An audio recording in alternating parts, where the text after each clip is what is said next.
मित्रों, आज हिंदू समाज अलग अलग जातियों में बिखरता जा रहा है। ऊंची और नीची जाति का गंदा खेल लगातार बढ़ता जा रहा है। कुछ धर्म के ठेकेदार तो कुछ राजनीतिक संगठनों से जुड़े नेता जातिवाद राजनीति के चक्कर में हिंदुओं को बांटने का काम कर रहे हैं। साल 2011 की जनगणना के अनुसार भारत में 20 करोड़ से अधिक लोग दलित समुदाय से ताल्लुक रखते हैं और इसी समुदाय में एक प्रमुख जाति चमार की भी है। आज भले ही चमार शब्द का प्रयोग किसी का अपमान करने के लिए किया जाता है, लेकिन चमार असल में क्षत्रिय हुआ करते थे। चमारों का अपने आप में एक गौरवशाली इतिहास रहा है। विदेशी आक्रमणियों के खिलाफ आवाज उठाने से लेकर भारत की आजादी तक चमारों का योगदान बहुत ही महत्वपूर्ण रहा है। आपको जानकर हैरानी होगी कि प्राचीन काल में चमार जाति का कहीं वर्णन नहीं मिलता है। तो फिर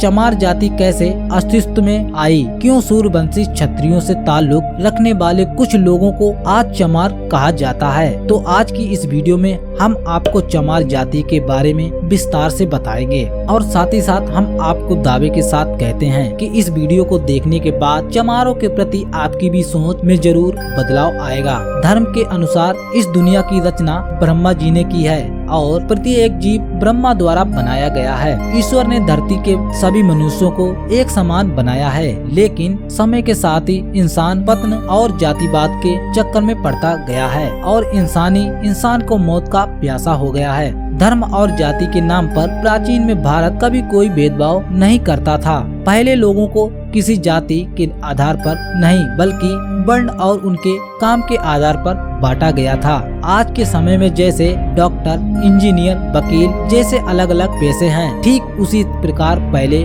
लोगों में उनके कर्म के आधार पर ही पहचाना जाता था।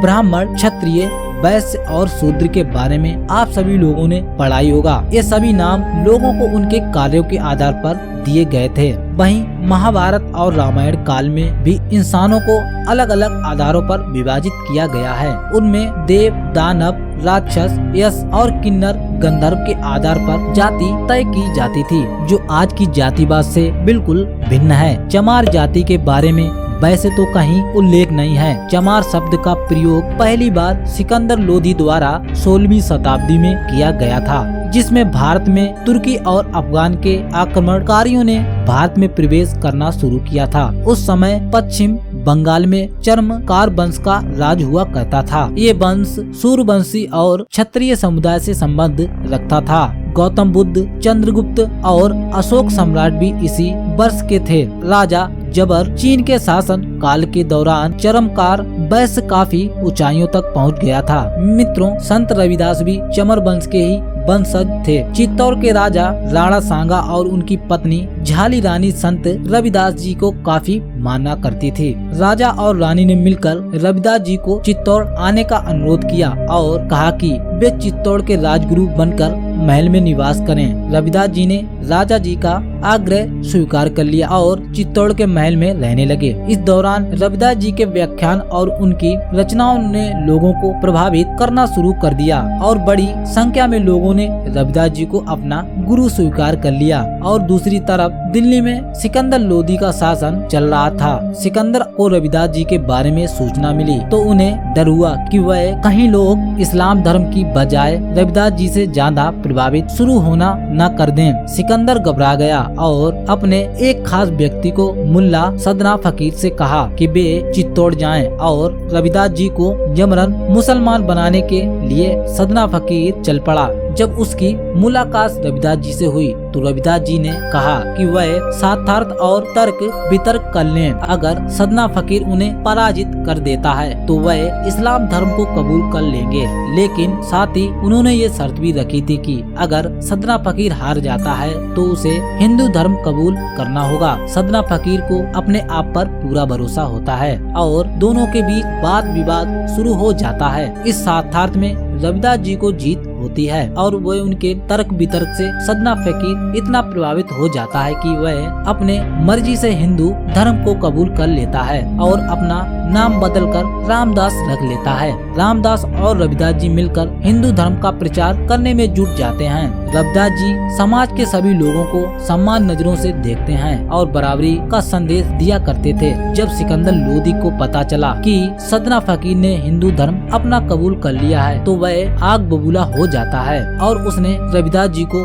बंदी बनाने का आदेश दे दिया और रविदास जी को बंदी बनाकर कालगृह में डाल दिया गया, जहां उन्हें चमड़े के जूते बनाने का काम सौंपा गया। सिकंदर लोदी का हिंदुओं पर अत्याचार बढ़ता जा रहा था। वह लोगों से अधिक इस्लाम धर्म कबूल करने पर मजबूर कर रहा था। रविदास जी को जब तक कारागृह में बंद किया गया तो क्षत्रिय राजाओं चरमकार वंश के लोगों का खून खौल उठा। कई राजाओं ने मिलकर दिल्ली को चारों तरफ से घेर लिया। सिकंदर लोदी के खिलाफ आम लोगों ने अपनी आवाज बुलंद कर दी। इस वजह से लोगों में विद्रोह को देखते हुए सिकंदर लोदी ने संत रविदास जी को रिहा कर दिया, लेकिन सन 1520 ईस्वी में संत रविदास जी का देहांत हो जाता है और इस बार सिकंदर लोदी का अत्याचार बढ़ता गया। चरमकार वंश के लोगों ने इस्लाम धर्म को कबूल करने से साफ इनकार कर दिया। सिकंदर लोदी ने इस वंश के सैकड़ों हजारों लोगों को बंदी बनाया और उनको चमड़े से बनाने का काम सौंप दिया गया।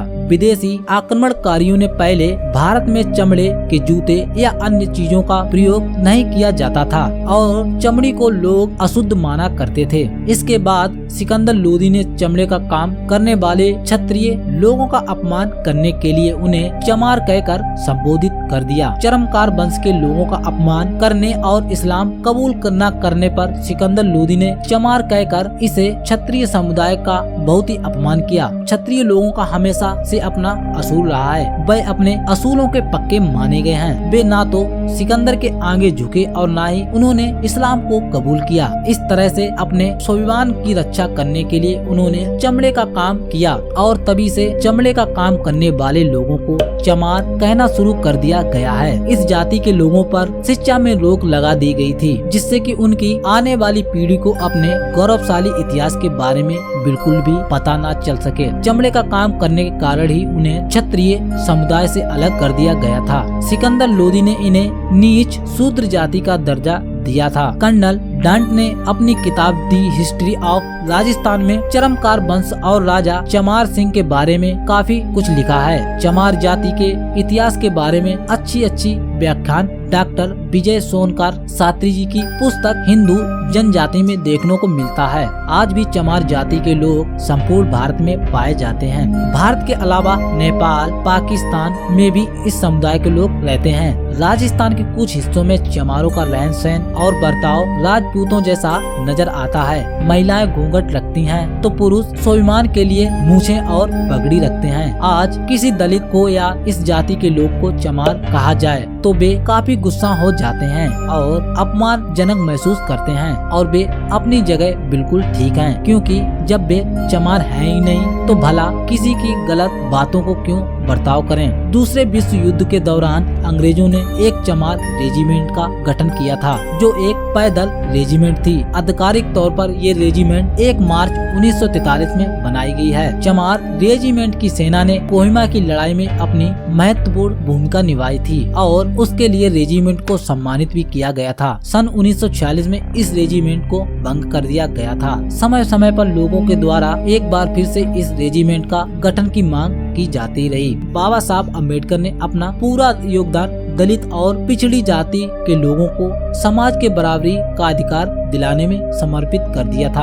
आज भी चमार और अन्य दलित समुदाय के लोग भीमराव अंबेडकर को अपना आदर्श गुरु मानते हैं। जरा सोचकर देखिए कि यदि चरमकार वंश के इन क्षत्रियों ने इस्लामिक आक्रमणकारियों के खिलाफ अपनी आवाज न उठाई होती तो आज इस्लाम धर्म कबूल कर लिया होता तो आज भारत में मुसलमानों की संख्या 50 करोड़ से भी अधिक हो जाती। और इस बात को भी नकारा नहीं जा सकता है कि शायद हिंदू से भी ज्यादा मुसलमान की आबादी आज देश में होती। हिंदू धर्म और चमार वंश की रक्षा करने में चमार जाति का योगदान कभी भुलाया नहीं जा सकता है। तो दोस्तों, उम्मीद करता हूँ आज की वीडियो आप सभी लोगों को पसंद आई होगी। अगर आप सभी लोगों को वीडियो पसंद आई है तो वीडियो को लाइक कर दें और चैनल को सब्सक्राइब कर दें। मिलते हैं हम एक और नई वीडियो के साथ, तब तक के लिए आप सभी का धन्यवाद।